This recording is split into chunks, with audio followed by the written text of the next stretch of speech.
আসসালামু আলাইকুম। আজকে আমরা শিখব ইংলিশ লিটারেচার বেসিক মূল সাহিত্য। ইংরেজি সাহিত্যের জন্য যে মূল সাহিত্যটা লাগে সেটা মানে একদম বেসিক থেকে ইংরেজি সাহিত্য শিখব। শুরু করছি। ভেনারেবল বেটকে বলা হয় father of English learning. Alexander গেটকে বলা হয় the founder of English প্রোস।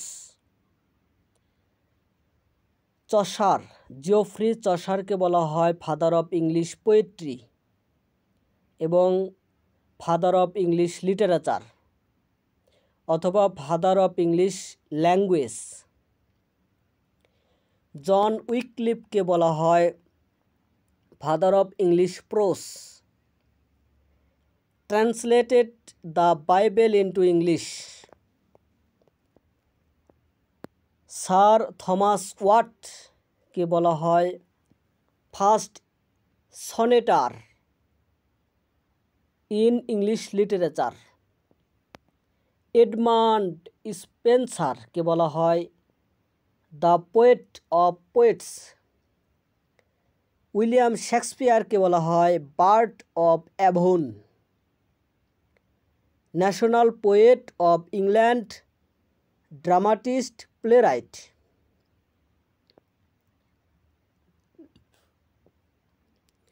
John Ben জনসনকে বলা হয় কমেডি অফ হিউমরাস। জন ডানকে বলা হয় poet of love, metaphysical poet. John মিল্টনকে বলা হয় the great master of verse বা ইপিক পোয়েট। জন ড্রাইডেনকে বলা হয় father of modern English criticism.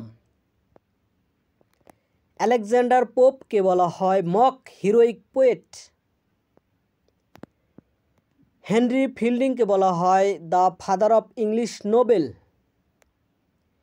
William ওয়ার্ডসওয়ার্থকে বলা হয় পোয়েট অফ নেচার অথবা ল্যাক পোয়েট অথবা পোয়েট অফ চিলড্রেন।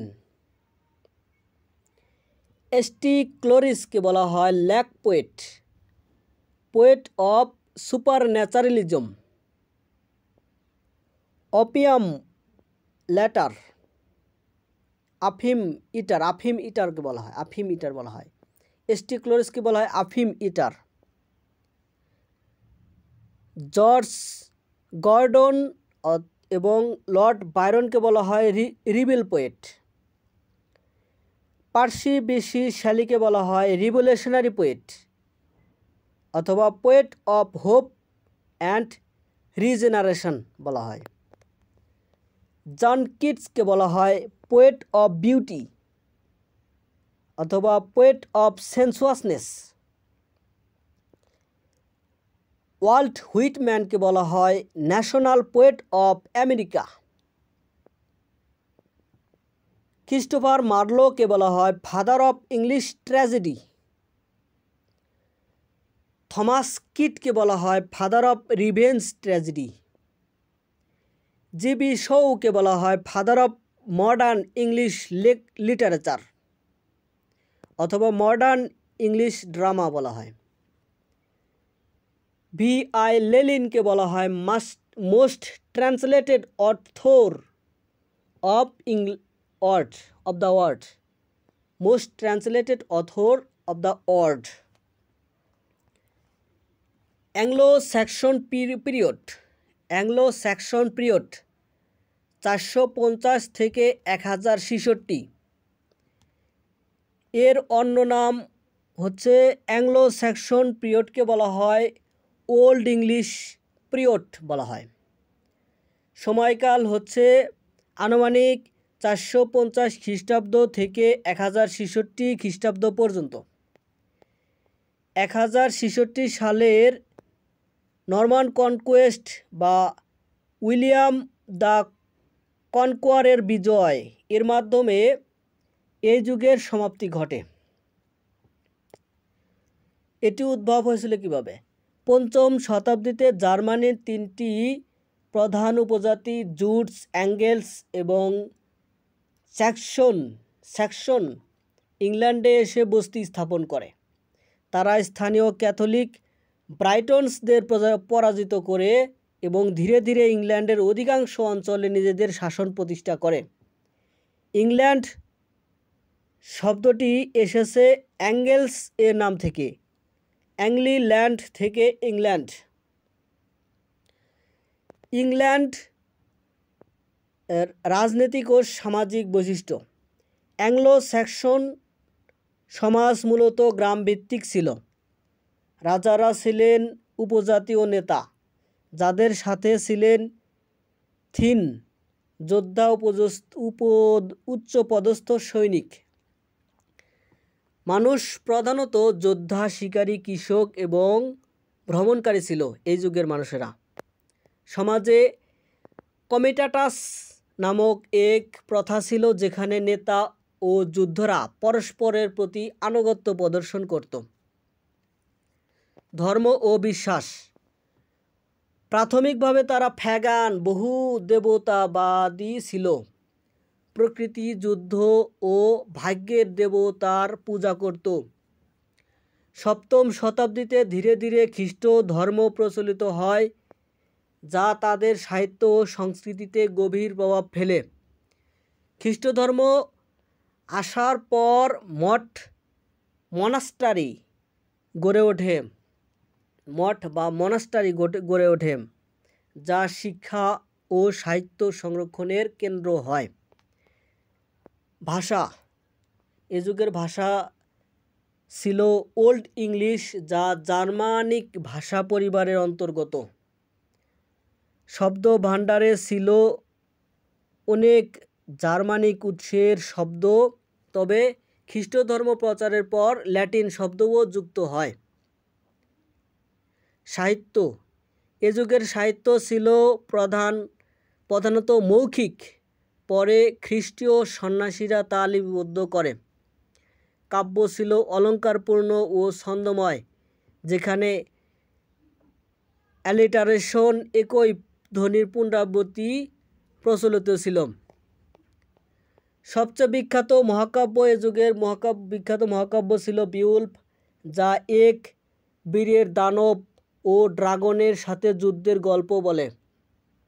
প্রধান কবি ছিলেন ক্যাডমন, ধর্মীয় কবিতা যিনি লিখেছেন, আর সাইনউল্ফ, যিনি খ্রিস্টীয় ধর্মকাব্য লিখেছেন। গদ্যের উল্লেখযোগ্য রচনা ছিল অ্যাংলো স্যাক্সন ক্রনিকল, ইংল্যান্ডের ইতিহাসের ধারাবাহিক বিবরণ এর ভিতরে ছিল। আলফ্রেড দ্য গ্রেট 871 থেকে 901। আলফ্রেড দ্য গ্রেট ছিলেন উইসেক্সের রাজ্যের রাজা।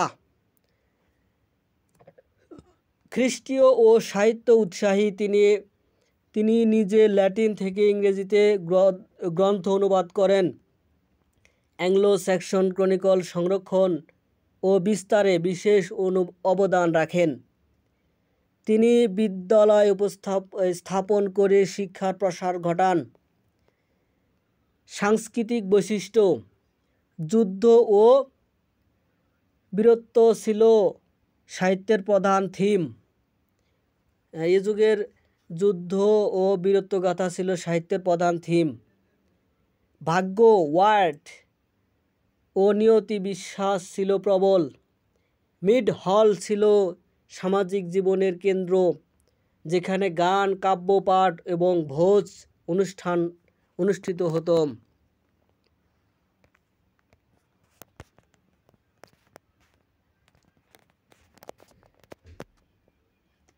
আচ্ছা, অর্থনীতি। কৃষিকাজ ছিল মূল পেশা।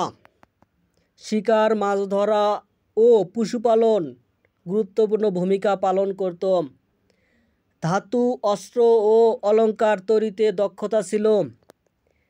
এ যুগের সমাপ্তি, মানে ওল্ড ইংলিশ পিরিয়ড এর সমাপ্তি। 1066 সালে নরমান কনকুয়েস্ট এর মাধ্যমে নরমানরা ফরাসি উৎসের মানে ইংল্যান্ড জয় করে, মানে নরমানরা, ফ্রান্স থেকে নরমানরা আসে। এর ফলে ওল্ড ইংলিশ ধীরে ধীরে মিডল ইংলিশ এ রূপান্তরিত হয় এবং অ্যাংলো স্যাক্সন যুগের সমাপ্তি হয়। সংস্কৃতি, এ যুগের সংস্কৃতি, মিড হল ছিল সামাজিক ও সাংস্কৃতিক জীবনের কেন্দ্র। বীরত্ব ও যুদ্ধ সাহিত্যের মূল থিম। সাহিত্যের ধরন ছিল কাব্য, মৌখিক, পরে লিখিত, গদ্য, ধর্মীয় সাহিত্য, ইতিহাস।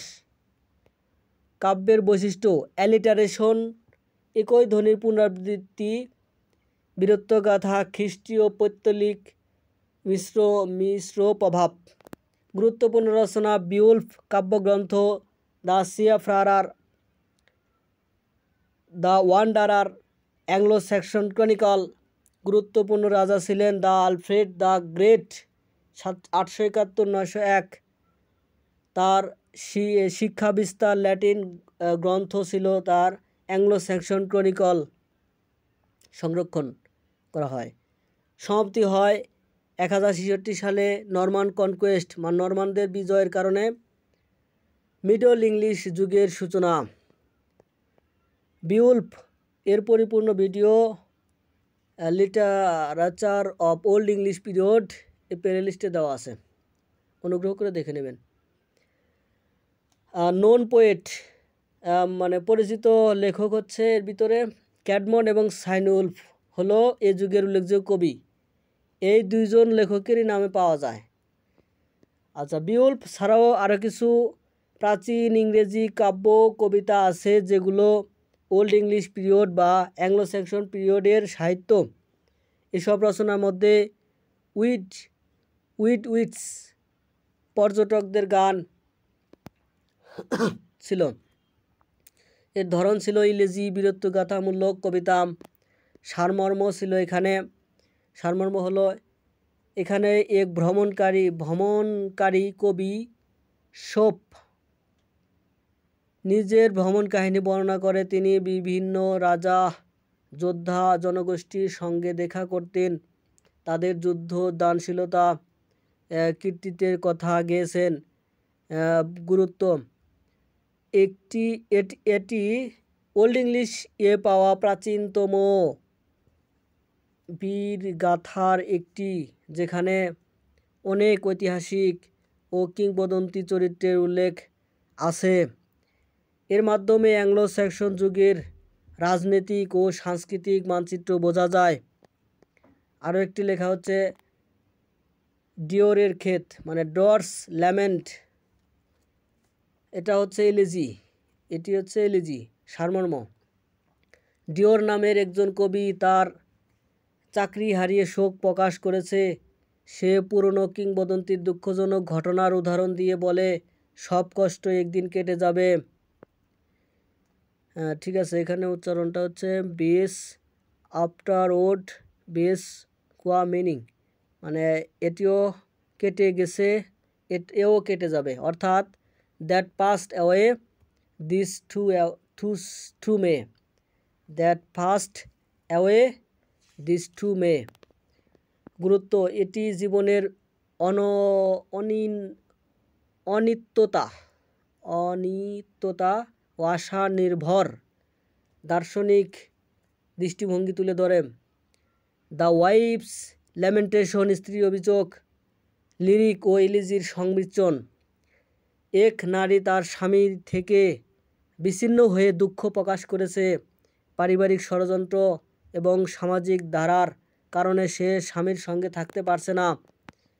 গুরুত্ব, ওল্ড ইংলিশ সাহিত্যে নারী মনস্তত্ত্বের অন্যতম প্রাচীন ও হৃদয়স্পর্শী প্রকাশ। দ্য সিয়াফারার, নাবিক, এলিজি। সারমর্ম, এক নাবিক তার সমুদ্রযাত্রার কষ্ট, একাকিত্ব ও ঝুঁকির কথা বলেছে, আবার সমুদ্রের প্রতি এক ধরনের আকর্ষণও প্রকাশ করেছে। শেষাংশে খ্রিস্টীয় ধর্মবিশ্বাস ও পরকালের কথা এসেছে। গুরুত্ব, এটি একই সঙ্গে জীবন দর্শন ও ভ্রমণ আধ্যাত্মিকতার মিশ্রণ। আরও একটা ছিল কবিতা, সেটা হচ্ছে হাজব্যান্ড মেসেজ, স্বামীর বার্তা। সারমর্ম হলো স্বামী দূরে থেকে স্ত্রীর কাছে বার্তা পাঠিয়েছে, সে চায় স্ত্রী তার সঙ্গে এসে নতুন জীবন শুরু করুক। কবিতাটি একটি কাঠের টুকরো দিয়ে বার্তা পাঠানোর পরিকল্পনা তুলে ধরে। গুরুত্ব, প্রেম, বিশ্বাস, পুনর্মিলনের আশা, এই বিষয়গুলো কবিতার কেন্দ্রে থাকে। দ্য ওয়ান্ডারার, ইতস্থ ভ্রমণকারী, এটি একটি ইলিজি। এর সারমর্ম হলো এক যুদ্ধ শেষে প্রভু ও যোদ্ধাদের হারিয়ে একাকী ভ্রমণ করেছে, সে হারানো গৌরব ও বন্ধুত্ব নিরাপত্তার জন্য শোক করেছে, পরে সে জীবনের ক্ষণস্থায়িত্ব এবং ঈশ্বরের ওপর ভরসার কথা বলে। গুরুত্ব, ওল্ড ইংলিশ এলিজির মধ্যে সবচেয়ে বিখ্যাত এবং মানব জীবনের ক্ষণস্থায়ী প্রকৃতি ও নৈতিক শিক্ষাকে গভীরভাবে প্রকাশ করেছে। এগুলো সবই অ্যানোনিমাস ওয়ার্কস, অর্থাৎ কবিদের নাম জানা যায়নি, কারণ লেখকের পরিচয় ইতিহাসে সংরক্ষিত হয়নি বা হারিয়ে গেছে। বেশিরভাগ লেখক এর নাম জানা যায়নি, এর মধ্যে কিছু লেখকের নাম সহ অবদান দেওয়া হলো। খ্যাডমন 657 খ্রিস্টাব্দে জন্মগ্রহণ করেন এবং মৃত্যুবরণ করেন 765 খ্রিস্টাব্দে। ইংরেজি সাহিত্যের আদি কবি, earliest poet, first known poet in English literature, father of English স্কল্ড সং নামেও পরিচিত। তার কিছু রচনা রয়েছে সবই অ্যাংলো স্যাক্সন ভাষায়, তাকে অ্যাংলো স্যাক্সন যুগের মিল্টনও বলা হয়। ক্যাডমনকে অ্যাংলো স্যাক্সন যুগের মিল্টনও বলা হয়। উল্লেখযোগ্য রচনা: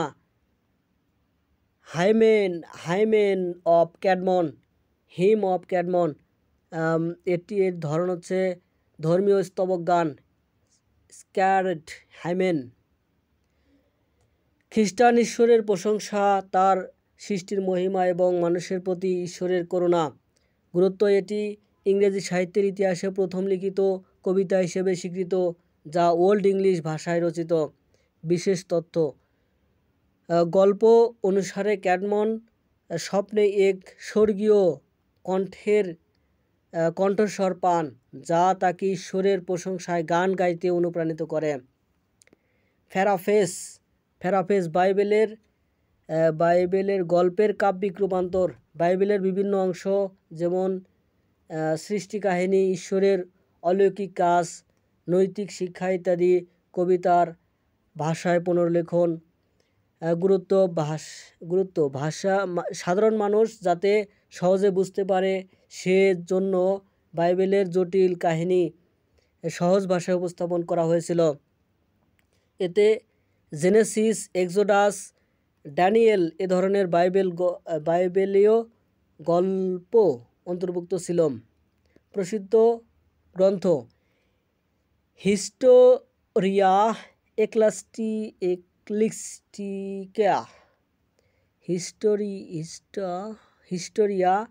এক্লেসিস্টিকা, জেন্টিস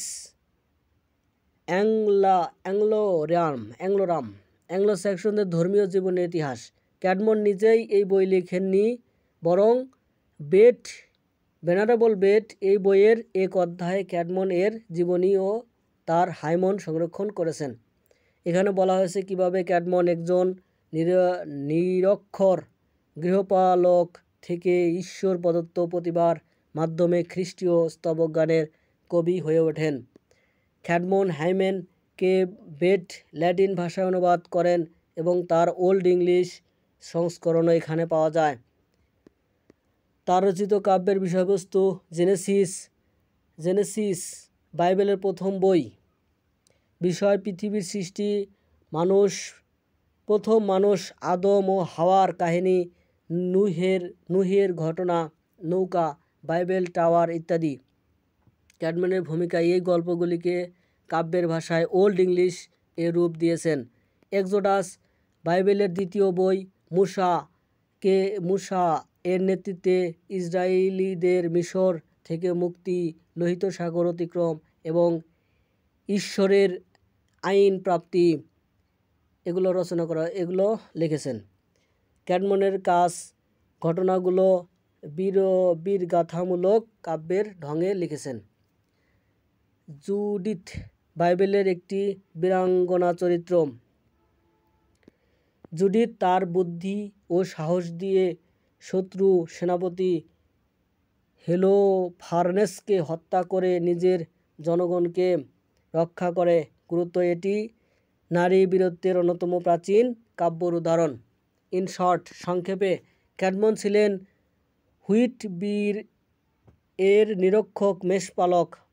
ভোজসভায় গান গাওয়ার প্রথা থাকলেও ক্যাডমন ছিলেন হুইটবির এক নিরক্ষর মেষপালক। ভোজসভায় গান গাওয়ার প্রথা থাকলেও তিনি গান জানতেন না বলে চুপচাপ চলে যেতেন। একদিন আসর ছেড়ে আস্তাবলে ঘুমিয়ে পড়েন এবং স্বপ্নে এক দেবদূত তাকে সৃষ্টির প্রশংসায় গান গাইতে বলেন। অনুরোধে তিনি গান করেন এবং জেগে উঠেও সেই গান মনে রাখেন।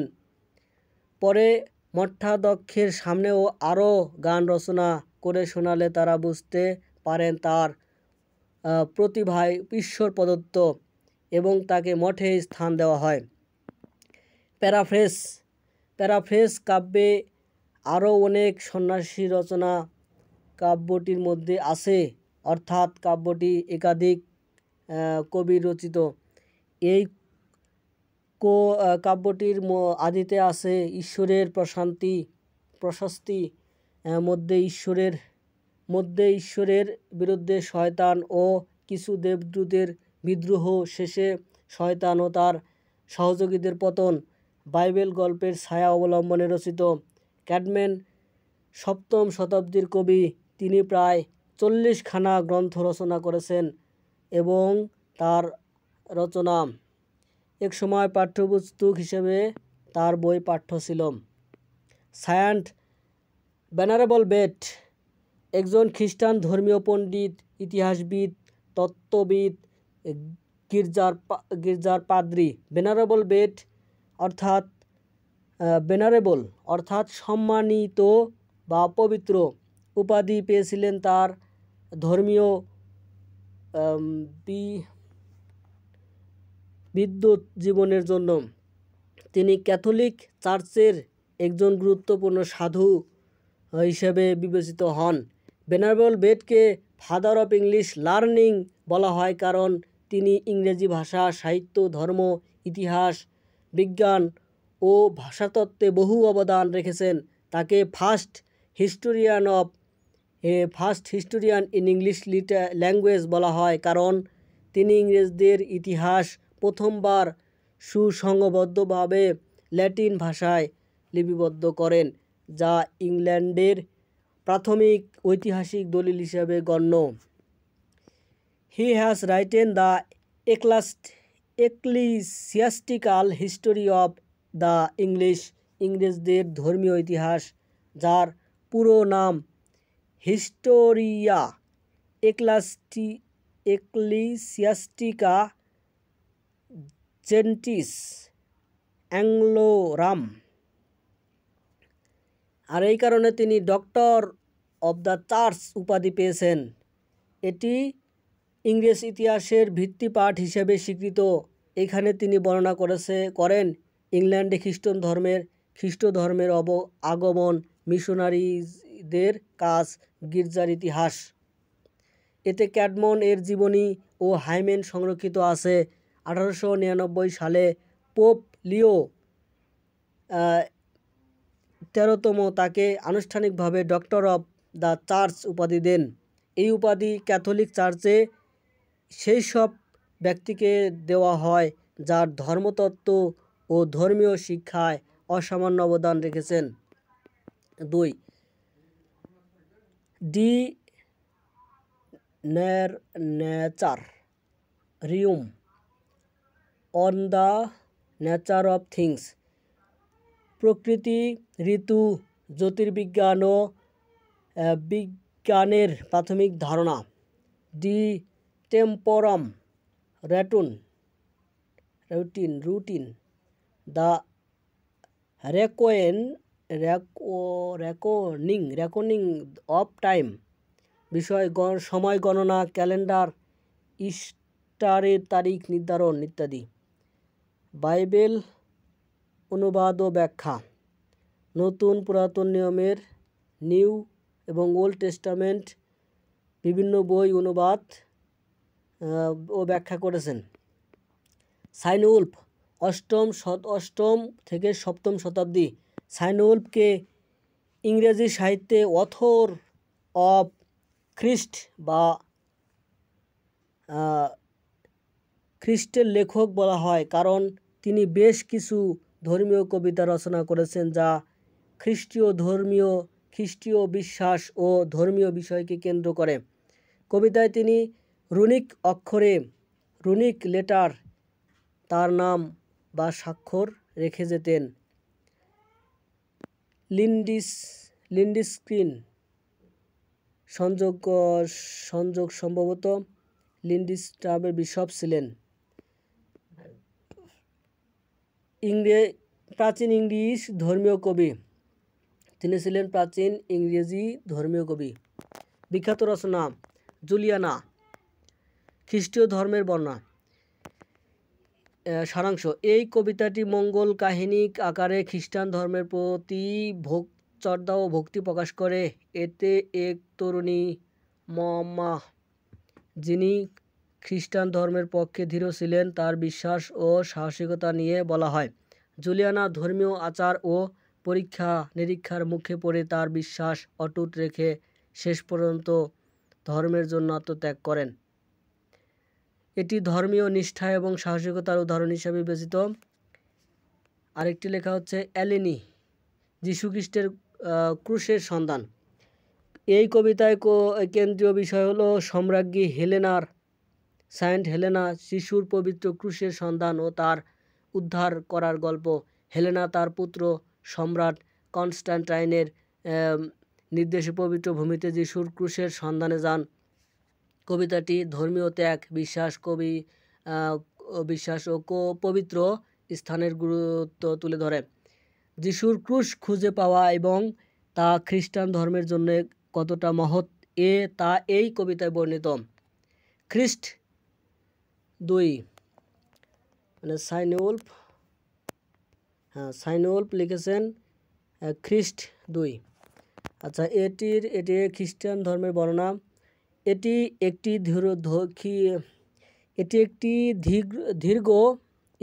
দীর্ঘ ধর্মীয় কবিতা যেখানে যীশুখ্রিস্টের জীবন, মৃত্যুর কারণ, মানব জাতির মুক্তির জন্য তার আত্মসমর্পণের বর্ণনা আছে। কবিতাটিতে যিশুর মানবতত্ত্ব ও ঈশ্বরতত্ত্বের মিল এবং দয়া ও ক্ষমার কথা বিশেষভাবে গুরুত্ব পায়। এটি বিশ্বাসী পাঠকদের জন্য খ্রিস্টীয় ধর্মের মূল তত্ত্ব এবং আধ্যাত্মিক শক্তির গুণাবলী তুলে ধরে। আরেকটি লিখেছেন সাইনউল্ফ লিখেছেন ফেট অব দ্য অ্যাপোস্টলেটস, যীশুখ্রিস্টের শিষ্যদের নিয়তি। এই কবিতা যিশুর খ্রিস্টের অ্যাপোস্টলদের জীবনের শেষ পরিণতি এবং তাদের আধ্যাত্মিক পথের বর্ণনা দিয়েছেন। তিনি প্রতিটি অ্যাপোস্টল কীভাবে তাদের ধর্মীয় দায়িত্ব পালন করেছেন এবং শেষ পর্যন্ত কী পরিণত হয়েছিল এই কবিতায় তার বিষয়। এটি খ্রিস্টান বিশ্বাস ও আত্মত্যাগের গল্প, সেখানে ধর্মের প্রতি নিষ্ঠা ও সততার গুরুত্ব ব্যাখ্যা করা হয়। King Alfred the great was a great prose writer and the king of Wessex. তিনি ইংল্যান্ডের রাজা ছিলেন 871 থেকে 901 সাল পর্যন্ত। He is sometimes regarded as the founder of English prose. তিনি শিক্ষা ব্যবস্থা পুনর্গঠন করেছিলেন। He supervised the completion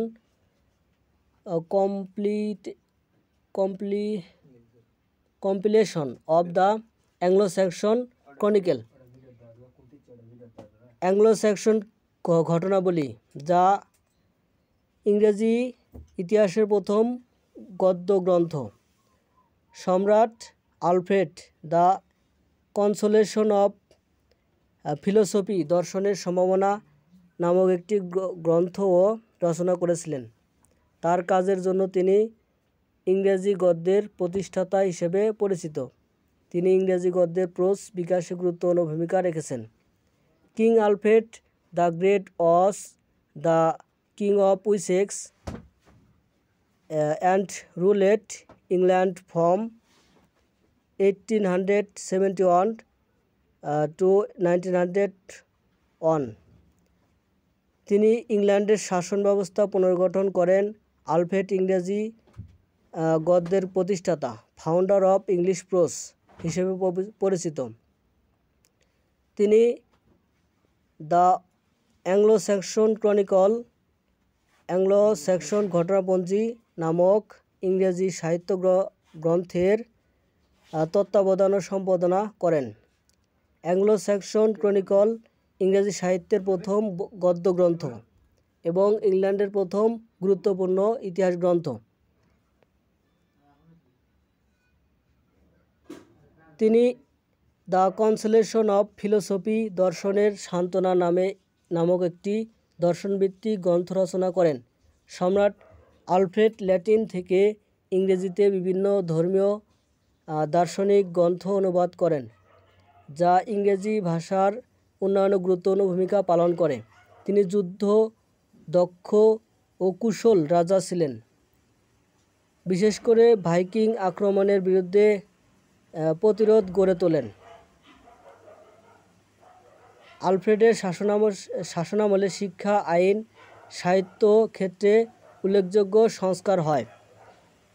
তিনি ইংল্যান্ডের একক শক্তিশালী শাসক হিসেবে দেশকে ঐক্যবদ্ধ করেন। তিনি ইংরেজি শিক্ষার প্রসারে 4 প্রধান বিষয় যেমন ধর্ম, ইতিহাস, আইন, কবিতা প্রচলন করেন। সম্রাট আলফ্রেডের শাসনামলে যেসব সংস্কার হয় তার ফলে ইংরেজি রাজত্ব ও সংস্কৃতির ভিত্তি স্থাপিত হয়।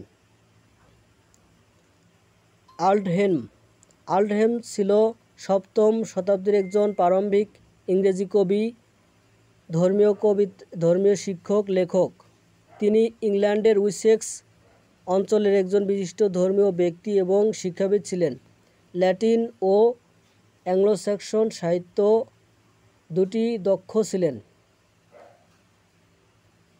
তিনি ছিলেন প্রাথমিক ইংরেজি সাহিত্যের একজন পথপ্রদর্শক। তার লেখা রচনাগুলো প্রায়শই ধর্মীয় ও শিক্ষামূলক ছিল। তার কাজগুলোর মধ্যে ডি লাউডে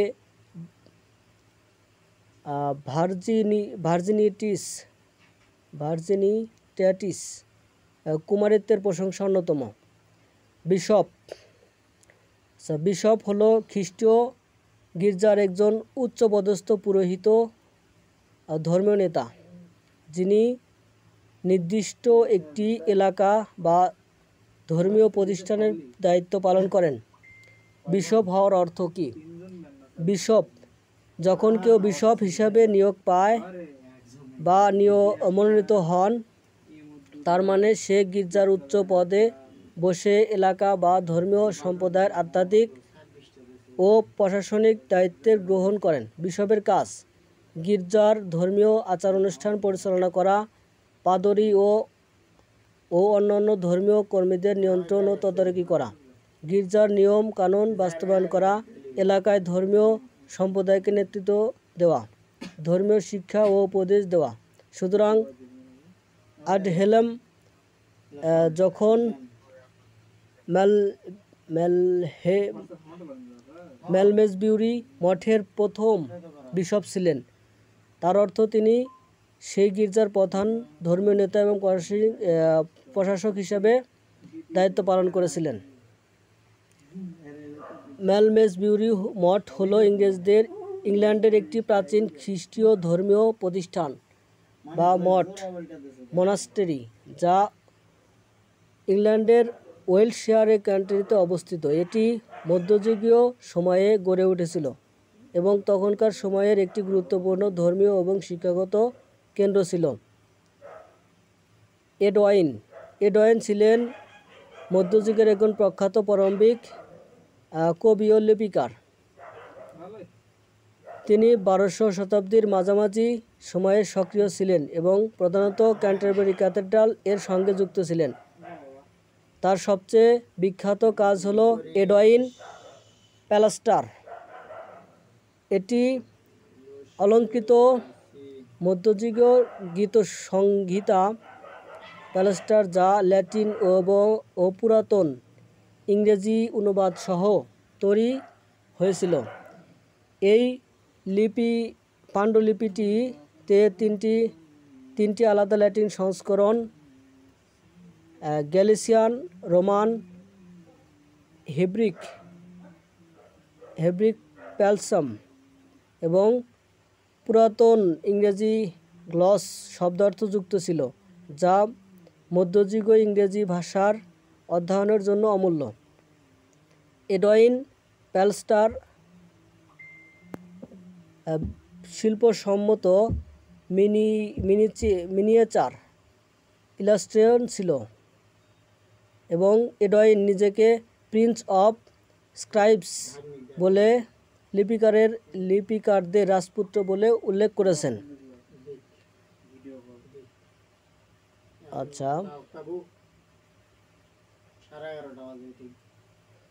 এই কাজের মাধ্যমে তাকে 1200 শতাব্দীর ধর্মীয় পাণ্ডুলিপিতে কতটা উন্নত পর্যায়ে পৌঁছেছিল সেটা বোঝায়।